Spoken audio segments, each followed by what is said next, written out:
बदलाव प्रकृति का नियम है।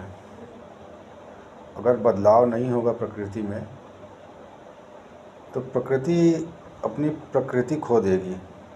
जिस प्रकार सूर्य जब उगता है तो उसकी रोशनी और उसकी गर्मी अलग प्रकार की होती है, और जैसे जैसे दोपहर होता है या टाइम बीतता है तो उसकी गर्मी बढ़ती जाती है और उसमें बदलाव भी आते आते हैं और उसकी रोशनी बढ़ती जाती है।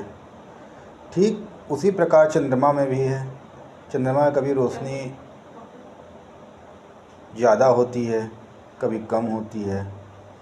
उसी प्रकार वर्षा देखेंगे, अगर वर्षा होती है तो कभी मूसलाधार बारिश होता है, लगातार बारिश होता है, बारिश रुकता ही नहीं है।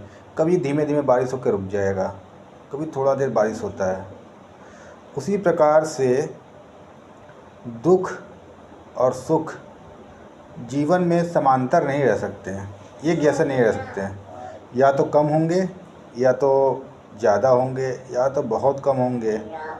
तो सुख उसी प्रकार से जब सुख आए तो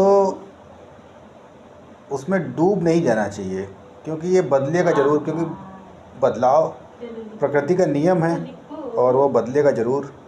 और जब बदलेगा तो आपको कष्ट होगा, इसलिए कि आप सुखी थे और आप दुख की तरफ जा रहे हैं, तो आपको कष्ट तो होगा। मगर उसी प्रकार जब दुख होता है, तो दुख जब बीतता है तो सुख आता है, तो आदमी उसका आनंद लेता है।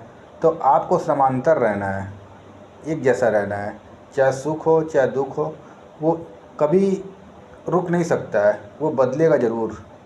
और जब बदलेगा तो आपको उसके अनुसार बदलना नहीं है, आपको एक जैसे रहना है। जब एक जैसे रहेंगे तो ठीक रहेंगे आप।